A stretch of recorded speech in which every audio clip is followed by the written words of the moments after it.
প্রদীপ যেন নাটোরের শিক্ষিত বেকার যুবকদের জন্য আলো ছড়াচ্ছেন। সর্জন পদ্ধতিতে ফল ও মৎস্য চাষে সমৃদ্ধির পথে তরুণ উদ্যোক্তা জুলহাস নবী প্রদীপ। মিশ্র ফল বাগান তৈরির পাশাপাশি মাছ চাষেও সফলতার মুখ দেখেছেন তিনি। নতুন হলেও এই পদ্ধতিতে বেশ সাড়া ফেলেছে তরুণ উদ্যোক্তাদের মাঝে। চারিদিকে পরিখা খনন করে পানি নিষ্কাশন ও প্রয়োজনে সেচ দিয়ে যেমন হচ্ছে ফল চাষ, তেমনি হচ্ছে মাছ চাষও। স্নাতকোত্তর পাশ করে 2017 সালের জানুয়ারিতে নাটোর শহরেই ৩৫ বিঘা জমিতে সর্জন পদ্ধতিতে মিশ্র ফল বাগান তৈরি করেন তরুণ উদ্যোক্তা জুলহাস নবী প্রদীপ। পরীক্ষার ওপরেই কলার বাগান। এপারে বাগানে দার্জিলিং কমলা ও মিশরীয় 2 জাতের মাল্টা চারা ও লাল, খয়েরি, হলুদ এবং কমলা রঙের ড্রাগন ফল। সাথে চারা বিক্রি করেও বাড়তি আয় হচ্ছে এই খামার থেকে।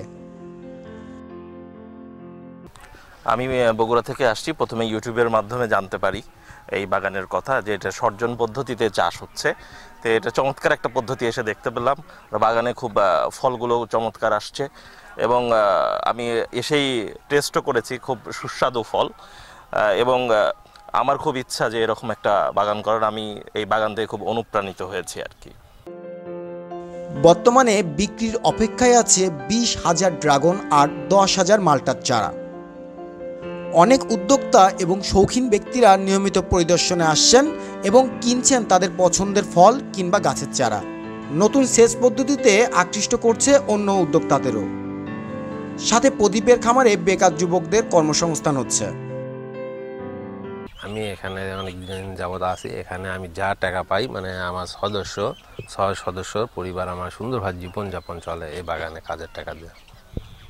আমি এই খান গ্রিন পার্কের ম্যানেজারের দায়িত্বে আছি। তো আমাদের এখানে 10 থেকে 12 জন পার্মানেন্ট লেবার, এবং কাজের চাপ বাড়লে আমরা বাইরে থেকে লেবার সংগ্রহ করি। তো আমাদের এখানে কাজের ফলে আমাদের জীবন জীবিকা ভালোভাবে নির্বাহ হচ্ছে। নতুন প্রচেষ্টায় জুলহাস নবী প্রদীপ সফল হবেন এবং দেশের ফল ভাণ্ডার খ্যাত নাটোরে রকমারি ফলের উৎপাদন গুরুত্বপূর্ণ ভূমিকা রাখবেন বলে আশাবাদ ব্যক্ত করেছেন। তিনি জানান, একটি ফলের বাগান হিসেবে আদর্শ বাগান গড়ে তুলতে চাই। উৎপাদনের পাশাপাশি নতুন উদ্যোক্তা সৃষ্টিতে অবদান রাখতে চাই। এই লক্ষ্যে নতুন নতুন পরিকল্পনা আর এর বাস্তবায়নের মাধ্যমে পার্কটিতে আরও সমৃদ্ধ করা হবে ভবিষ্যতে। শুরুতে আসলে আমি জানতাম না যে এটা সর্জন পদ্ধতি বলে। আমার মাথায় আসে যে আমার জমিগুলো নিচু, আমাকে এটাকে পুরাপুরি চাষাবাদের আওতায় আনতে হবে এবং লাভজনক করতে হবে। তো যেহেতু এটা পানি জমে থাকে, কচুরি পানা হয়, কোনো কাজে আসে না। তো তখন আমি চিন্তা করলাম যে কিছু অংশ নষ্ট করে ক্যানেল তৈরি করে ওইটাতে মাছ চাষ করবো এবং বাদবাকি অংশ ফলের বাগান করব। তো এইভাবেই আমি এই যাত্রা পরে শুনি যে এটা সর্জন পদ্ধতি বলে এটাকে। এবং দেশের বিভিন্ন নিচু অঞ্চল আছে, বাংলাদেশে অনেক নিচু অঞ্চল আছে, তারাও এই পদ্ধতি গ্রহণ করতে পারে। আর এই পদ্ধতির মধ্যে সবচেয়ে বড় সুবিধা হচ্ছে আমি এটাতে সেচ মানে যে গতানুগতিক সেচ ব্যবস্থা এটা করতে হয় না। কারণ যখন শুষ্ক মৌসুম, গ্রীষ্মকাল, তখন পানি দরকার গাছের, তখন আমি ক্যানেলের মধ্যে পানি দিয়ে দিলেই গাছ তার ইচ্ছা মতো পানি টেনে নেয়। আবার যখন বৃষ্টি হচ্ছে, বর্ষাকাল, তখন বেডে পানি পড়ছে, বৃষ্টি হচ্ছে, বৃষ্টির পানিগুলো ক্যানেলে চলে যায়। তো দেখা যায় এটাতে সুবিধা আছে এবং শ্রমিক কম লাগে। সর্জন পদ্ধতি চাষের অনেক সুবিধা আছে। ড্রাগন এবং মালটা এই দুইটা নিয়েই কাজ করছি। আর কিছু নারকেল আছে, যেটা হচ্ছে ভিয়েতনাম নারকেল, ওপি ভ্যারাইটি। কলা বাগান আছে, তবে ভাবছি কলা বাগানটা উঠায় দিয়ে ওখানে আমি ড্রাগন বাগান করব। আর টুকটাক কিছু চারা আমি সেল করি বিভিন্ন জায়গায়। মালটা আছে মূলত 2 জাতের, একটা হচ্ছে মিশরীয় আর বাড়িওয়ানটাই বেশি। আর ড্রাগনের মধ্যে 6-7 রকম জাত আছে, যেরকম লাল, সাদা, গোলাপি, হলুদ।